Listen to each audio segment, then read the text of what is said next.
আমার শরীরে কি যেন ঢুকছে। কোথায় দেখি দেখি। ভাবি দেখছো তোমার বোন সারাদিন আমার খচ্চর বলে, অথচ সে আমারই এখন জড়ায় ধরছে।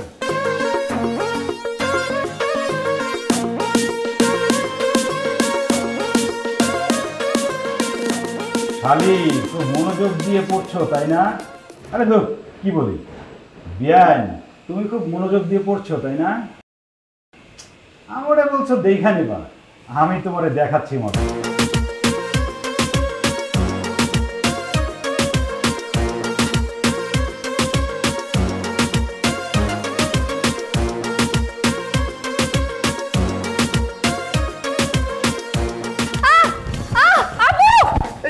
কি হলো? কি হয়েছে? আমার শরীরে কি যেন ঢুকছে। কোথায় দেখি দেখি। ভাবি দেখছো তোমার বোন সারাদিন আমার খচ্চর বলে, অথচ সে আমারই এখন জড়ায় ধরছে। দেখ না আপু, আমার জামার মধ্যে কি যেন ঢুকছে। কই দেখি দেখি। আপনি কেন দেখবেন? আপু তুই দেখ না। আচ্ছা আমি দেখছি, দেখি।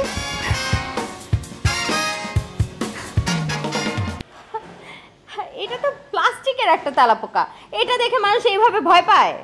বুঝলা না ভাবি, তোমার বোন মিথ্যা অভিনয় করছে। মিথ্যা অভিনয় কেন করবো? আর এই তেলাপোকা কোত্থেকে আসছে আমি তো সত্যিই জানি না। হ্যাঁ আমি জানি, নিজেই নিজের জামার মধ্যে তেলাপোকা ঢুকাইয়া এখন বলছেন কিছুই বুঝতে পারছেন না। আরে আমি দেখতে একটু হ্যান্ডসাম, তাতে কি হয়েছে? যদি পছন্দই করেন সরাসরি বলতেন যে বিয়েই আপনার পছন্দ করি আমি। এত অভিনয় করার কি দরকার ছিল? আপনি আর একটা কথা বলবেন না। আপনার সব ষড়যন্ত্র আমি বুঝে নাই ভাবছেন, হ্যাঁ? আর আমি তো এটার প্রতিশোধ নিবই। আরে শাওন, এসব কি হচ্ছে? আমি তো কিছুই বুঝতে পারলাম না। ভাবি আমিও কিছু বুঝি নাই। এই আপনি আমার পাশে বসছেন কেন? যান সরে বসেন। আপনার দরকার হলে আপনি সরে বসেন। দুলা ভাই, আপনার ভাইকে সরে বসতে বলেন।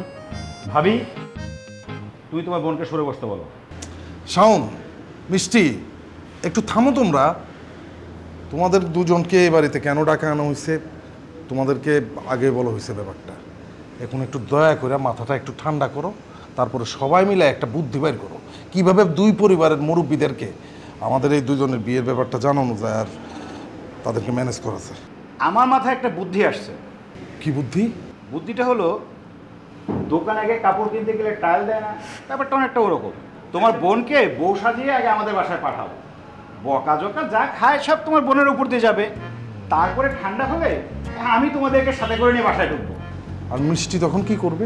একটা উপায় আছে, তোমার শালি তো দেখতে শুনতে খারাপ না, যদি তেমন কিছুই হয় তখন না হয় আমাদের বাসায় কাজের মেয়ে হিসেবে রেখে দেবো। কি সুন্দর বুদ্ধি! নিজে একটা বদ, মাথার মধ্যে ঘুরেও বদ বুদ্ধি। ফাইজলামি রাখ শাওন, একটা সিরিয়াস বিষয় নিয়ে কথা হইতেছে। আপা, আমার মাথায় একটা দারুণ বুদ্ধি আসছে।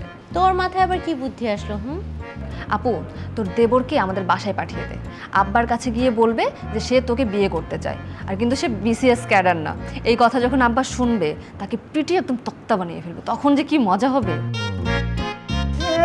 আর খায় দেয় কাজ নাই, আমি মিথ্যা বর্ষে যে যাবো না। আমারও খেয়ে কাজ নেই না, মিথ্যা বউ সেজে আপনার বাড়িতে গিয়ে কাজের লোক হবো? হ্যাঁ আরে আরে থাম তো, দয়া করে থাম। এখন আবার ঝগড়া শুরু করিস না। আমি বুঝতে পেরেছি তোদের দুইজনের পেটের মধ্যে চোচো করতেছে না, ক্ষুধা লাগছে। আমি খাবার দেই, খাওয়া দাওয়া সেরে সবাই মিলে একসাথে আলোচনা করে কিছু একটা বের করা যাবে। তো সুইট ভাবি, আর এটা হয়েছে সাতজনই কোথাকার আইছে।